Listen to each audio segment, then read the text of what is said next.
Detroit Yacht Design, Timebridge Limited. These are some of the biggest names in catamaran design in the world. You take these names, add a few others, put them all together, and what do you get? The Two Oceans 555. I'm going to do a full features inspection for BoatTEST.com. I'm Captain Steve. We'll start at this aft deck. Measures 24 feet 9 inches by 10 feet 5 inches. So we're taking good advantage of the boat's 25-foot beam. It's under the protection of an overhead 6 feet 8 inches off the deck.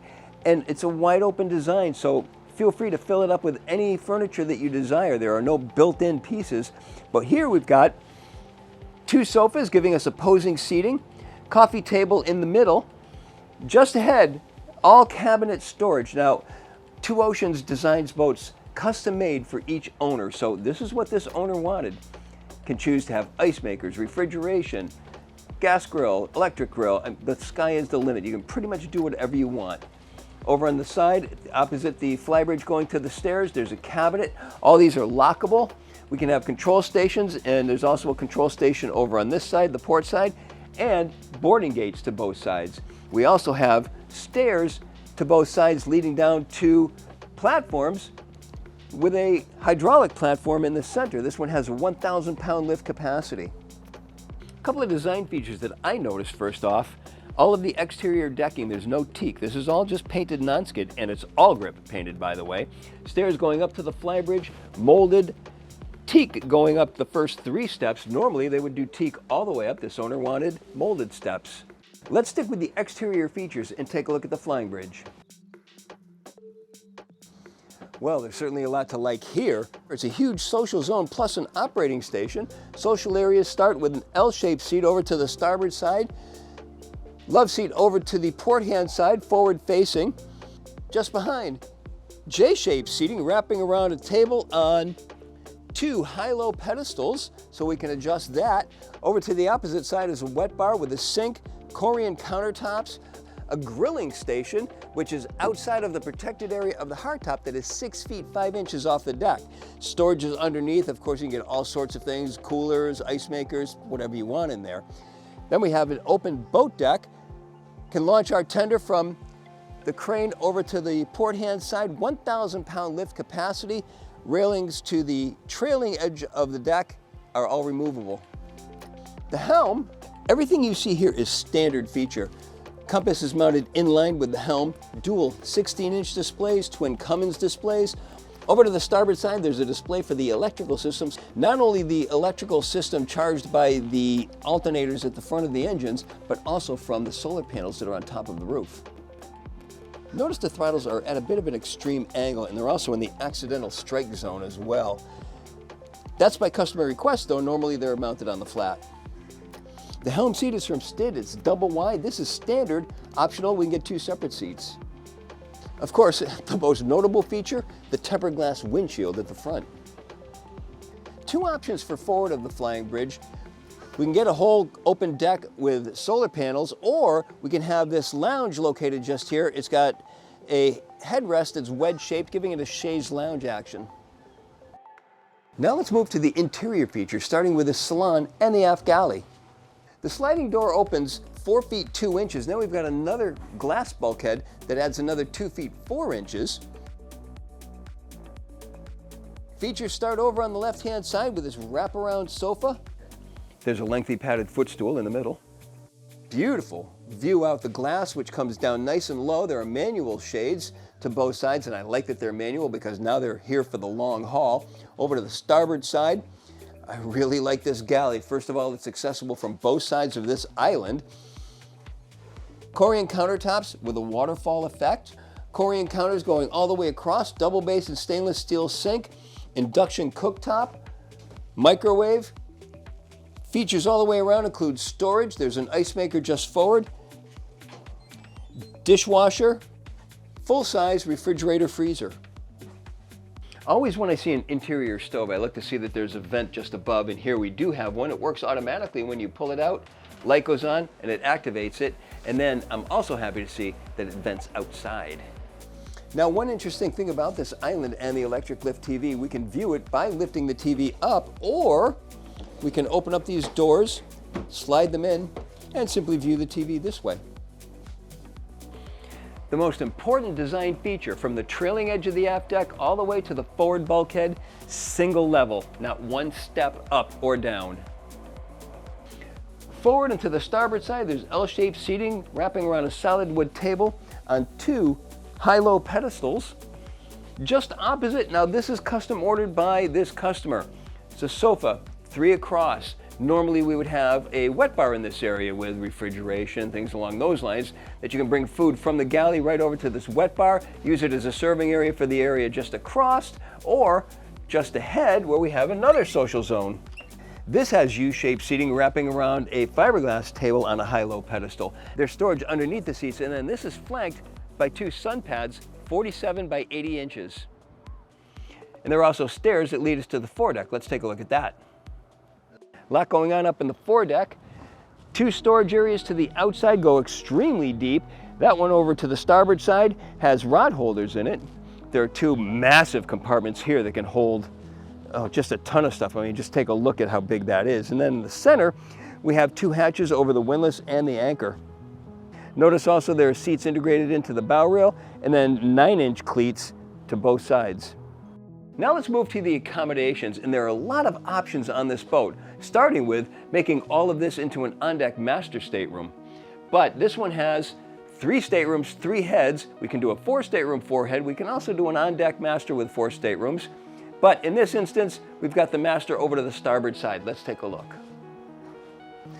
Risers to each one of these steps, 11 inches.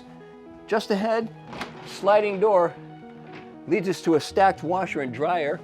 Dryer is vented to the outside. I can see that vent. Not happy with the finish work here, but this is hull number 1. This was all by special request, so no points taken. I do like that there are magnets for both the open and the closed position, so the door is not rattling when underway. We'll start with the berth located forward. Berth is mounted athwart chips facing a hull side window. Opening port light, these are by special request. Normally that wouldn't be a part of this build.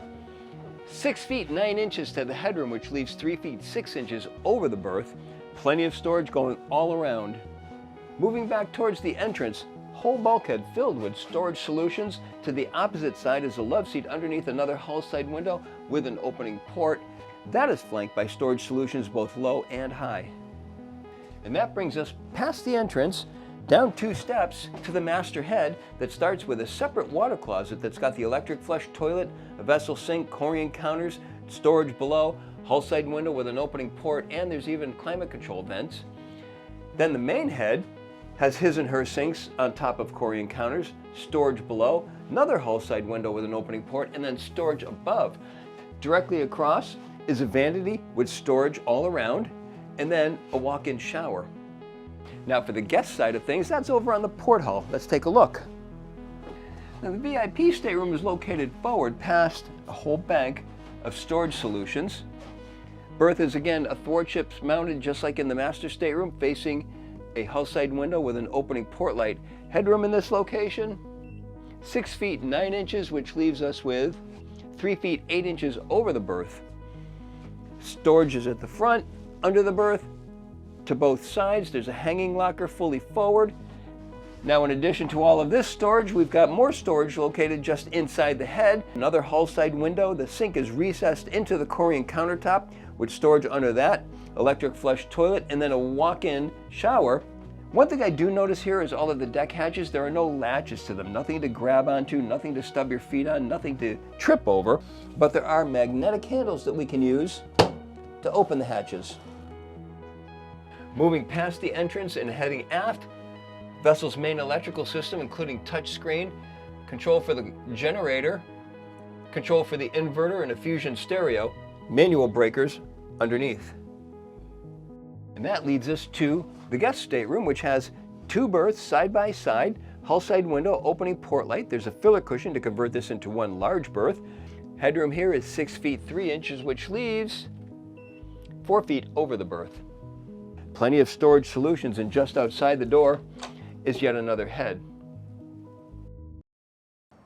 As usual, the engine rooms are accessed from hatches in the aft deck. They're the same for both port and starboard, with the exception of this port engine room also has a 21.5 kW generator in it. A lot to see going around here just at first glance. First of all, Dual Raycor filters, those are standard. The main attraction, Cummins 6.7, 550 horsepower main engine. There's a huge alternator on this engine, and there's also a separate alternator system from Integral that gives you a charge to the batteries that are powering this whole boat. And that is run from a power takeoff on both engines. So if you start running those batteries down, start up the engines, it rams power into those batteries. You get a full charge in about an hour. Over to the left-hand side, there's a rail going across here that's enclosed, and it houses all of the drains throughout the boat. The deck drains, the side drains, drains along the side here, and there's even deck drains for the flying bridge going down these stanchions, and I can see a big hose here going right into that drain system. So we have one overboard drain, not a lot that are going to get rust streaks going all down the sides. Very nice design feature right there. Also notice we have an underwater exhaust system with a bypass. And from a user standpoint, everything is labeled to the nth degree. I mean, everything. I see labels all over this boat. We even have these big drains going around the hatches because this boat has a CEA Ocean certification. The starboard engine room is much more roomy because it doesn't have the generator, and it also includes the shore power cord reel.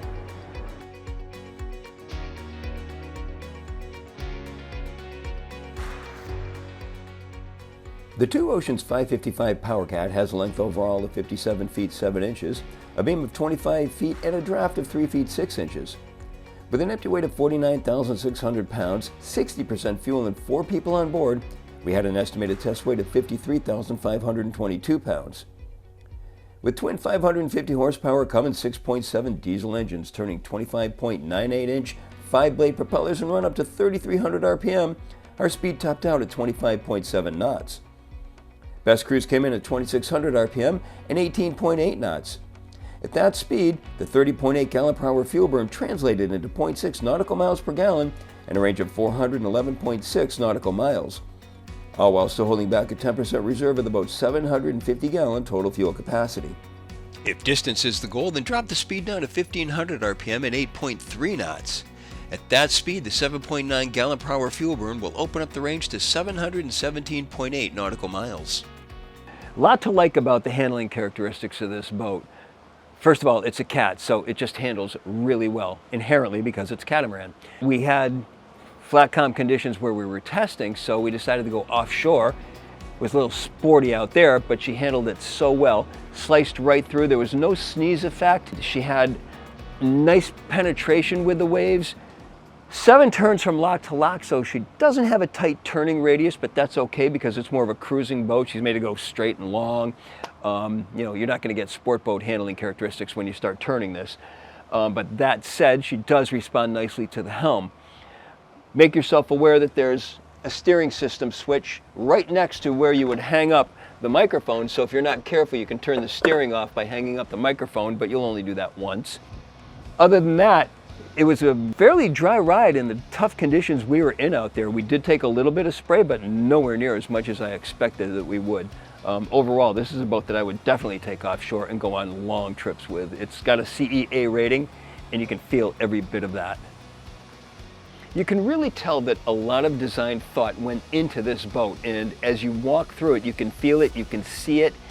I can't say I agree with a lot of the customized features that went on this boat, but that's all what the customer wanted, and you can't fault the company for those kind of decisions. But to me, what that does is it emphasizes how much the company is willing to do for a customer and how far they're willing to go to customize this boat exactly to your specifications. And that's my full features inspection and performance evaluation of the Two Oceans 555. For BoatTEST.com, I'm Captain Steve. We'll see you on the water.